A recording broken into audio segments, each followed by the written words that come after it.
Bingung gak sih? Ya begitulah. Pertama gitu. Om Ivan sama Om Jarwo bantuin bikin aransemennya karena mereka dewa kelasnya. Dia merendah kali. Apa yang ku tahu dari beliau dan beliau. Jadi terdipotongnya.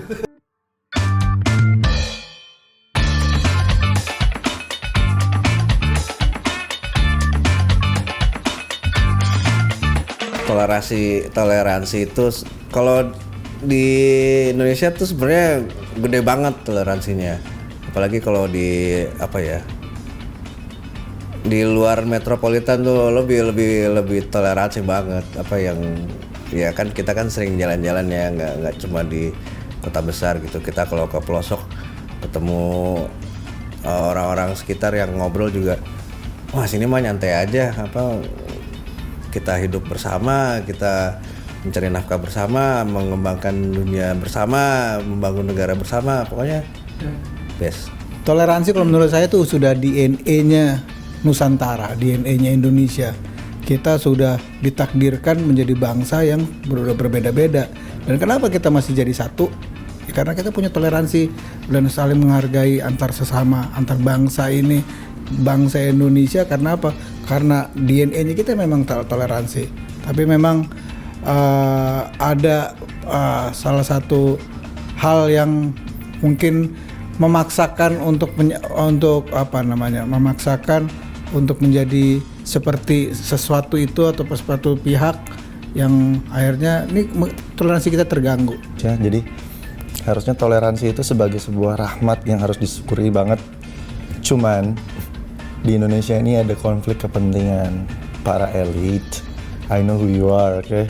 Terus sehingga memanfaatkan politik identitas yang bikin negara ini nggak asik lagi. Itu semua ujung-ujungnya uang kok. Jadi buat semua teman-teman, percayalah sama saya, yang kalian yang masih terpengaruh ikut yayasan apa begitu. Saya kalau Anda mencoba-coba di wilayah saya, wah, Iya, hati-hati. Iya, jangan di wilayah Mataram ya, gitu. Itu Anda cuma diperalat untuk politik saja. Jadi toleransi itu cobalah kita hindari eksklusivitas ya. Pasti kita respect sama agama lain.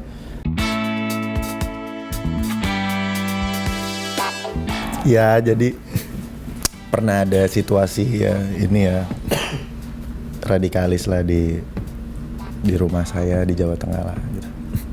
Terus saya tanya lah, kenapa Anda mau ini gitu, menghancurkan peninggalan sejarah di mana eyang-eyang kami itu adalah yang menyebarkan Islam di Indonesia. Terus habis itu poinnya adalah saya tanya, kenapa Anda ingin menghancurkan barang-barang kami yang ini yang punya dulu adalah yang menyebarkan agama Islam. Tanpa dia Anda masih nyembah pohon sana. Ujung-ujungnya ekonomi. Ujung-ujungnya pola pikir yang tidak terdidik. Ujung-ujungnya pendidikan yang nggak ngerti bagaimana-gimananya. Saya ajak dialog. Saya tawarkan sebuah kesempatan kepada dia. Anda tidak akan disakiti apabila setuju untuk kembali ke Ibu Pertiwi. Gitu. Jadi ini adalah dialog saya dengan orang radikal yang masih bisa diselamatkan.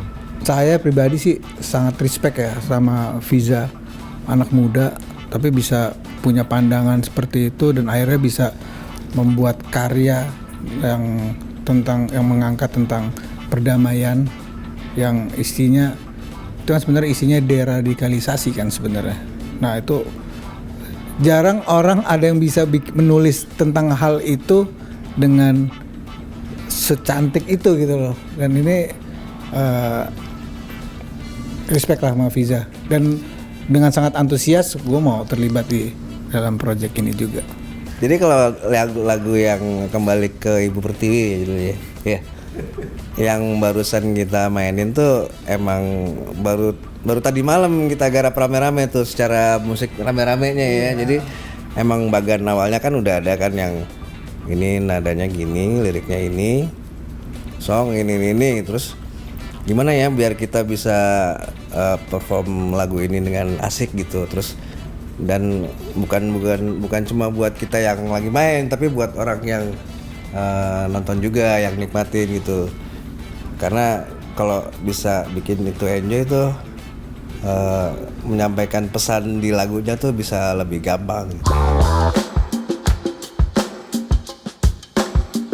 Gue sih sederhana aja, maksudnya mempunyai pola pikir kreatif tuh lebih sehat daripada buat mikirin yang hal yang apa ya, lebih ke ideologis, lebih ke religi gitu.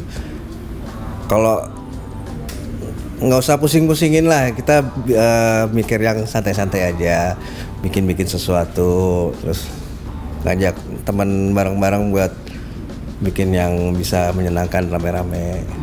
Iya gitu aja lah, nggak usah yang pusing gitu.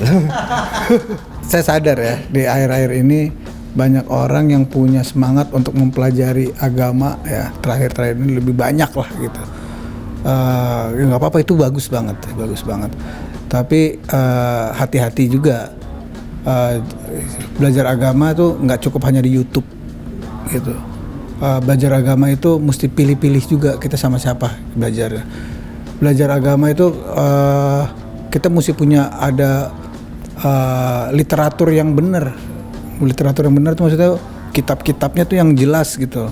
Mau dari Ibnu Qayyim, Ibnu Katsir, dari Imam Al-Ghazali, itu emang udah yang biasa lah, udah common lah itu kitab-kitab itu.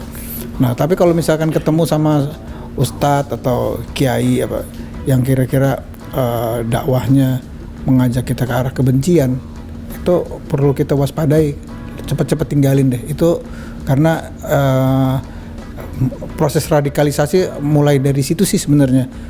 Jadi ingat-ingat aja, jangan terlalu belajar agama cuman hanya dari YouTube, tapi punya kitab sendiri. Karena itu sekarang banyak orang merasa benar, merasa beragama, pengajinya dari YouTube doang, tapi nggak ada kiainya, nggak ada yang membimbingnya. Iya. Berarti Islam tergantung pintu masuknya. Iya, tergantung sama siapa yang bimbing kita. Itu penting. Kita belajar mesti ada mursyidnya. Mesti ada mursyid, kalau enggak gurunya adalah setan. Iya, makanya itu dia. Menurut saya sih itu. Buat teman-teman semua, terutama yang muda-muda, jangan takut ya sama ustadz kayak gitu. Karena apa? Allah sudah berjanji yang pertama kali masuk neraka itu bukan pembunuh, pemerkosa, bandar narkoba, bukan, tapi ulama yang sesat. Semua bangsa sama. Kita bangsa Indonesia mesti bersyukur menjadi bangsa Indonesia. Tidak boleh ada rasa inferioritas. Tidak boleh, dan superior juga tidak boleh takabur. Kita semua respect. Di dalam sini Indonesia yang kita injak ini. Iya. Yang hindari dari hati yang selalu membenci lah. Betul. Bangsa apapun kita jangan di dalam sini Indonesia tuh adalah kita semua, orang-orangnya. Yang kita injak ini tanah, ini cuman banda titipan Tuhan ya. Bisa longsor, bisa diterpa tsunami, hilang begitu aja bisa hilang, bisa segala macam. Tapi dimanapun kita berada, NKRI itu ada di dalam sini, ada di manusianya. Indonesia adalah manusianya, bukan pulaunya. Itu titipan Allah. Rahmatnya ada di sini, NKRI. Kalau sering-sering membenci, kita juga benci untuk pencinta. Nanti kalau kita sering-sering membenci, nanti kita banyak dibenci orang juga. Karma ya? Iya, karma.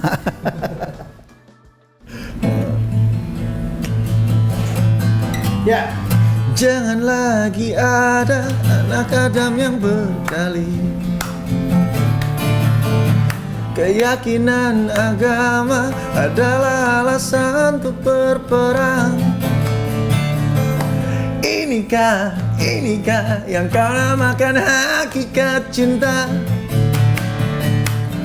Di mana hati nuranimu berada? Kita semua sungguh sama-sama hambanya.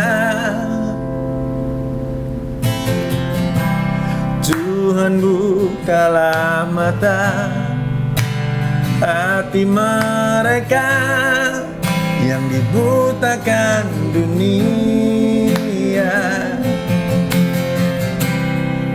maka terbitlah cinta pada semua hati manusia. Pugar hati, jangan hancurkan lagi. Pugar hati, dan pulang kembali ke Ibu Pertiwi. Oh, oh, oh, oh, ke Ibu Pertiwi.